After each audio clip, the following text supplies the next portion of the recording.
This is ABC 7 News at 6. In a marathon State of the Union address, President Trump told the American people the U.S. is winning even as he faces the lowest approval ratings of his second term. Good evening and thank you for joining us. I'm Beth Jones. ABC's Christiane Cordero reports from Washington on whether the president's speech moved the needle. With his poll numbers dropping, especially on the economy, President Trump used his first State of the Union address of his second term to paint a rosy economic picture. Members of Congress and my fellow Americans, our nation is back, bigger, better, richer, and stronger than ever before. According to the Bureau of Labor Statistics, Americans are paying more for energy, up 6.3% from last year. And the Nonpartisan Tax Foundation says that the president's tariffs cost the average American household $1,000 in 2025. But the president did not acknowledge the reality many Americans are feeling. In 12 months, my administration has driven core inflation down to the lowest level in more than 5 years. There were some moments of unity in the marathon address. The president honored veterans, the National Guardsmen shot on patrol in D.C., and the gold medal-winning men's hockey team. But the president went on attack, telling Democrats they should be ashamed for staying seated when he asked the chamber to stand and agree with his statement that American citizens should be protected over undocumented immigrants. Look, nobody stands up. These people are crazy, I'm telling you. They're crazy. The president praised his immigration crackdown but made no mention of Minneapolis, where the two Americans, Renee Good and Alex Preddy, were killed by federal agents. To deliver the Democrats' response, the party tapping Virginia Governor Abigail Spanberger. Is the president working to make life more affordable for you and your family? Is the president working to keep Americans safe both at home and abroad? Is the president working for you? Trump's pledge to stop Iran from getting a nuclear weapon was met with bipartisan enthusiasm. The president has emphasized diplomacy while also building up a military presence in the region.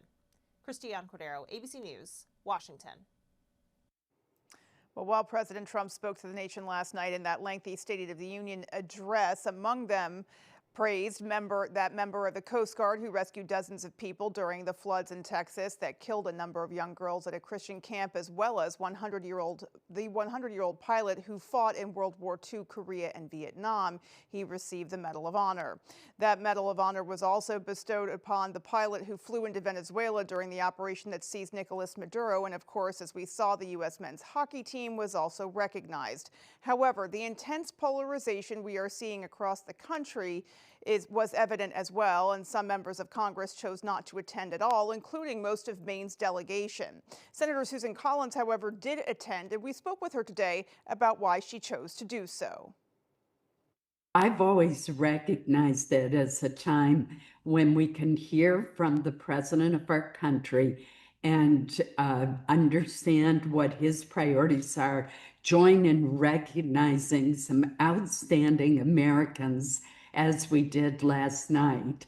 And I think that's important no matter what. Shifting gears now, in Augusta, a man named a suspect in a 2024 death investigation made a court appearance in Knox County Superior Court today in preparation for his trial that is slated for next week.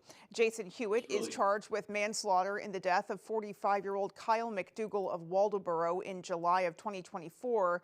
That alleged crime occurred in Cushing. Today, Hewitt's pretrial and pre-jury motions were heard. Jury selection will begin Monday morning, and witnesses will be called later next week. Also, Elliot Cutler was back in court today on multiple motions for bail revocation stemming from recent alleged probation violations. There were 3 total motions to revoke bail, all of which were filed in February, as well as a motion to revoke Cutler's probation. Cutler's attorney entered denials across the board for all the motions, and those motions stem from allegations that Cutler has violated his probation on multiple occasions, most recently when Maine State Police say they encountered him at a South Portland hotel and alleged allegedly found him in possession of pornography. Cutler will continue to be held without bail. The judge today said a Cumberland County court has approved a personal recognizance bond, and they expect him to be transported back up to Hancock County soon. He is scheduled to be back in court on April 8th. Well, 2 organizations held a vigil in remembrance of a man who died while protesting U.S. support for the Gaza war. Activists hope to spread awareness to the community. Wednesday, the Maine chapter of Veterans for Peace and the Peace and Justice Center of Eastern Maine held a vigil on State Street in Bangor in remembrance of Aaron Bushnell. The day marked the 2nd anniversary of his death. Bushnell set himself on fire in front of the Israeli embassy in Washington, D.C. in protest of U.S. support for Israel in the Gaza war. Activists say while they don't advocate for self-immolation, they want to recognize the loss.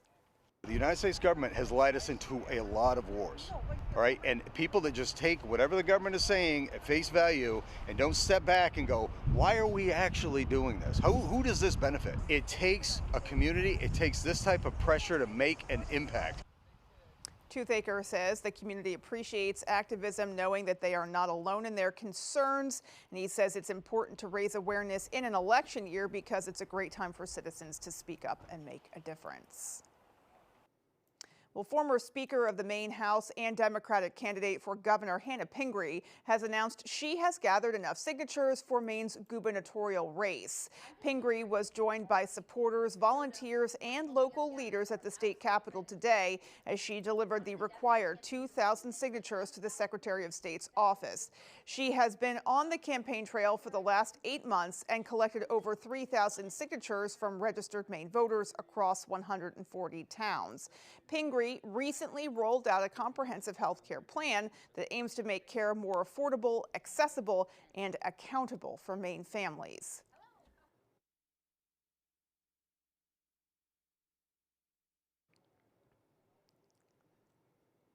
Well, Dr. Neerav Shah was the first Democratic candidate for governor to announce reaching that milestone. Republican candidate Robert Wessels also announced he submitted the required 2,000 signatures earlier this month. The deadline to turn in Democratic and Republican ballot petitions is March 16th. Advocates are urging Maine lawmakers to support a bill that aims to safeguard access to reproductive and related care in Maine. But these efforts to increase funding for organizations like Planned Parenthood are drawing scrutiny from Republicans. Our Grace Blanchard has more. Reproductive health advocates are pushing for a bill that would secure $5 million in yearly state funding to support family planning services. This bill is our opportunity and indeed our obligation to continue to defend and protect access to critical health care.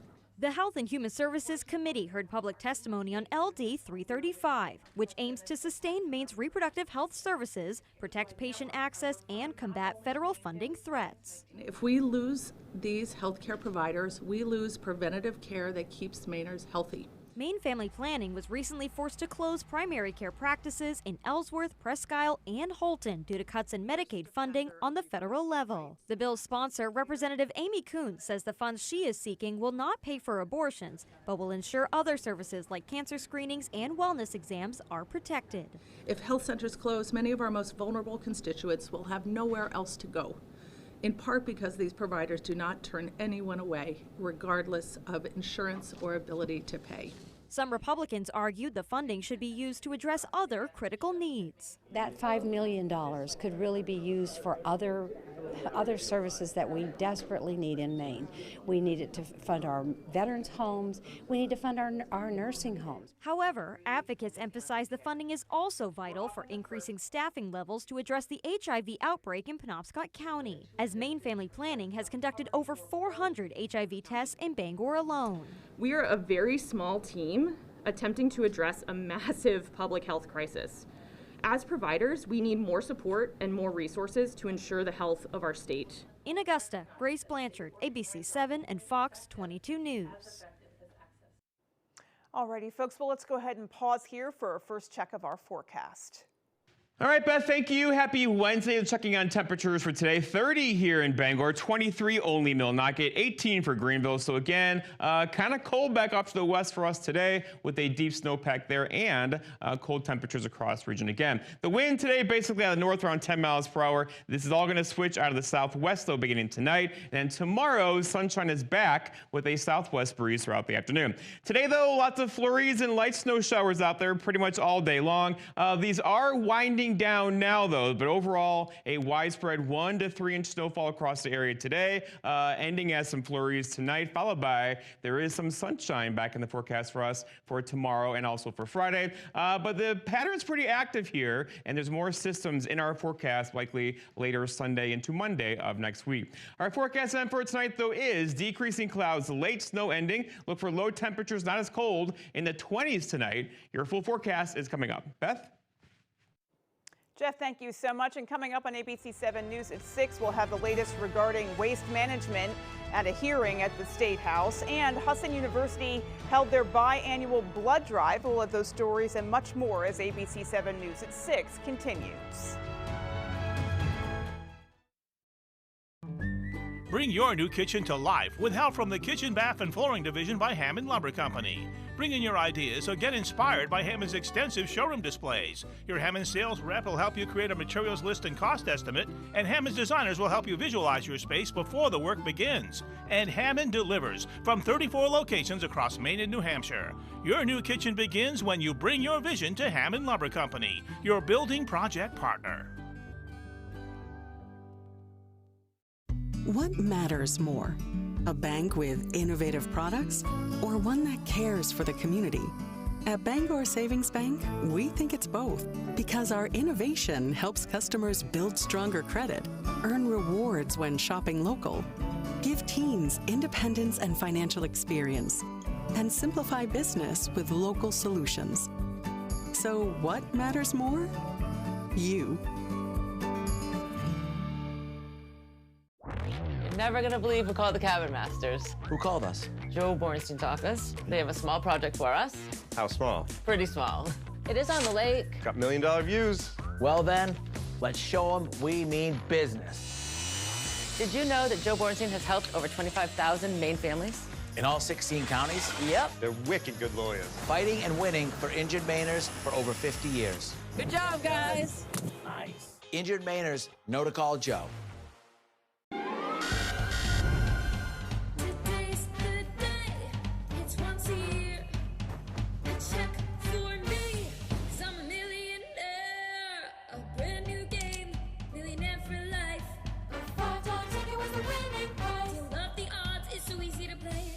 To win every single day.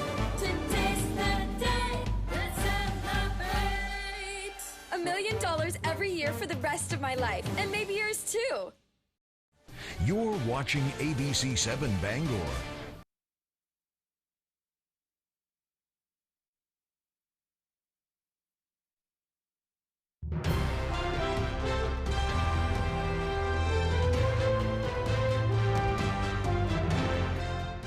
Welcome back. A report on Maine's waste generation for the past year was discussed in the State House today, with representatives saying a change needs to be made soon.